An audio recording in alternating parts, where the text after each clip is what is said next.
சாலையில் சுற்றித் திரிந்த மாட்டை பிடிக்க சென்ற மாநகராட்சி ஊழியர் மீது மாட்டின் உரிமையாளர் தாக்குதல் நடத்திய நிகழ்வு பெரும் பரபரப்பை ஏற்படுத்தியுள்ளது.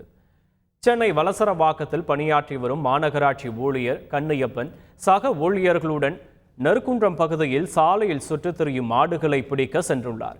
அப்போது ஊழியர்களை வழிமறித்த இளைஞர் ஒருவர் அவர்களுடன் வாக்குவாதத்தில் ஈடுபட்டதுடன் கண்ணையப்பனின் செல்போனை பிடுங்கி தாக்குதல் நடத்தியுள்ளார். தாக்குதல் தொடர்பான வீடியோ ஆதாரத்துடன் ஊழியர்கள் போலீசில் புகார் அளித்தனர். விசாரணையில் கடந்த 2 மாதங்களுக்கு முன் இளைஞரின் மாட்டிற்கு 5000 ரூபாய் அபராதம் விதித்த ஆத்திரத்தில் அவர் தாக்குதல் நடத்தியது தெரியவந்தது.